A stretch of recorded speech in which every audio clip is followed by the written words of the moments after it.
I'll be able to hang in there. What was the injury? My knee. What's up, guys? Justin here with my Packers review for Week 6. Let's jump right in with what went well. The Packers scored 27 points on offense. Josh Jacobs had over 150 yards from scrimmage and 2 touchdowns. And the run game looked a lot better, albeit it was against a bad defense, but it's still nice to see the improvement. Matthew Golden touched the ball 5 times for over 100 yards too.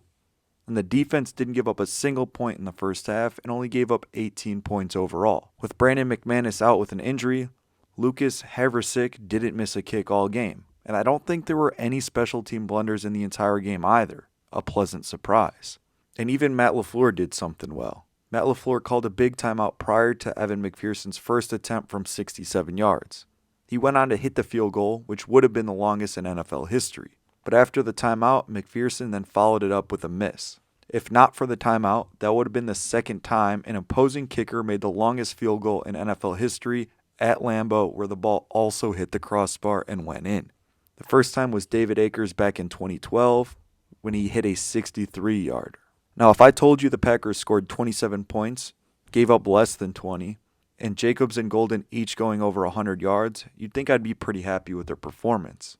However, I'm really not. I'm quite disappointed, to be honest. The quarterback change likely played a part, but the Bengals have been awful since Joe Burrow went down, and I would have liked to see the Packers just blow them out. Instead, the Bengals never possessed the ball down more than 1 score in the fourth quarter. They just hung around all game.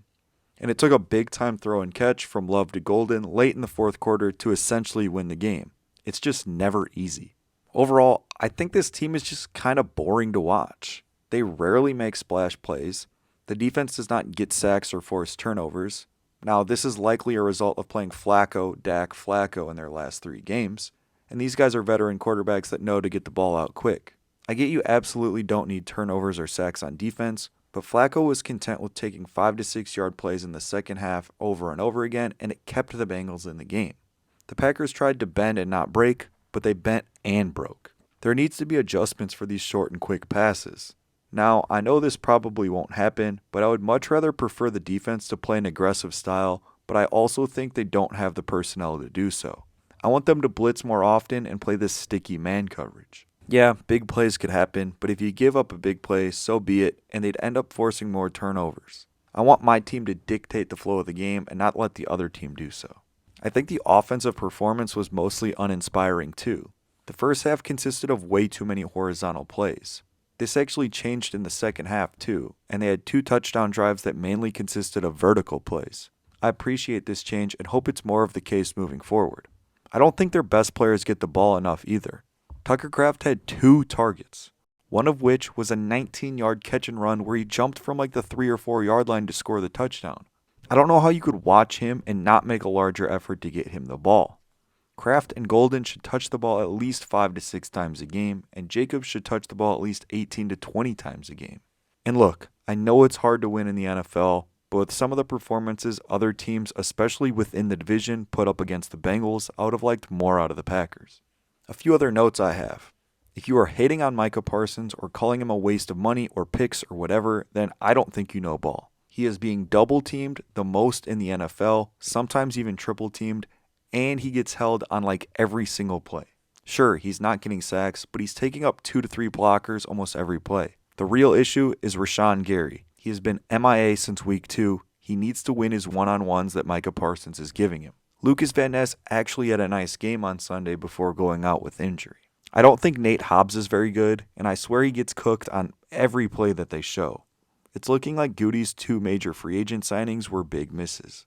And the last thing I want to talk about is that there was a lot of hate regarding Matt LaFleur's play call on the 3rd and 2 in the fourth quarter.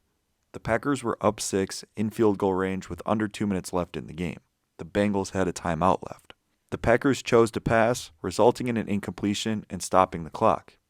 Now, a lot of people online are saying they should have just ran the ball to force the Bengals to use a timeout, but I disagree. If you plan on kicking the field goal on 4th down anyway, then go ahead and run your best play to try and end the game. But if they don't get the first down, a field goal would go up 2 scores.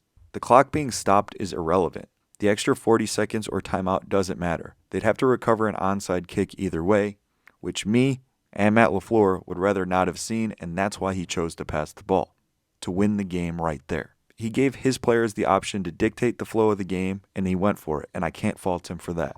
I am very critical of Matt LaFleur, but that is the right play call in that situation. If you made it this far, thank you for watching. Drop a like if you liked the video, and let me know what you guys think in the comments.